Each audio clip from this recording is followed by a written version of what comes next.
Vous êtes l'un des partenaires principaux de cette édition des Voix de l'immobilier. Qu'est-ce que ça représente pour vous de participer à cette hauteur, à un si bel événement? C'est une première, c'est une initiative super. Nous, l'immobilier à Challenge, c'est extrêmement important parce que d'abord, ça intéresse beaucoup nos lecteurs. On fait des très bonnes ventes dès qu'on fait les prix de l'immobilier, etc.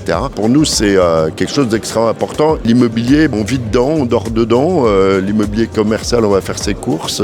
Et quand on travaille, on est aussi dans l'immobilier. Donc on est toute la journée dans l'immobilier.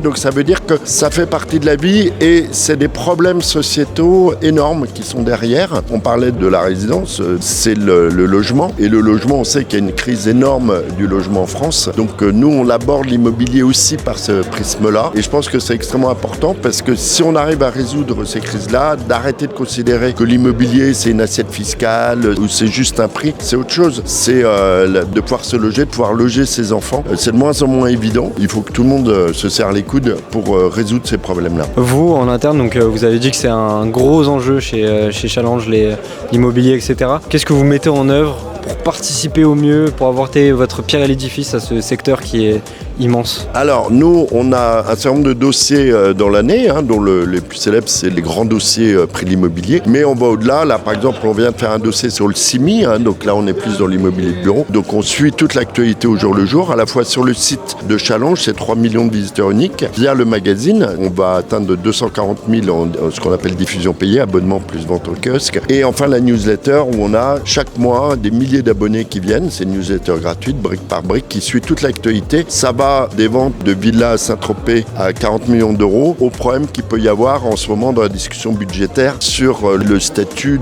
par exemple, de l'immobilier locatif. On le disait, c'est un très bel événement. Quelles sont vos attentes par rapport à cet événement? Qu'est-ce que vous aimeriez en retirer à la fin? Alors moi, ce que je constate déjà avant même la cérémonie, c'est que c'est une communauté qui a su rassembler le vestiaire de l'immobilier. On en a fait état d'ailleurs déjà dans Challenge là, qui va sortir. Et l'idée de faire ce palmarès des voix de l'immobilier, donc c'est pas forcément ceux qui font le plus de business, ceux qui ont fait les meilleurs coups dans l'année, mais c'est vraiment ceux qui ont apporté leur pierre à l'édifice, comme vous l'avez dit. Donc pour nous, c'est vraiment une fierté de participer à cet événement.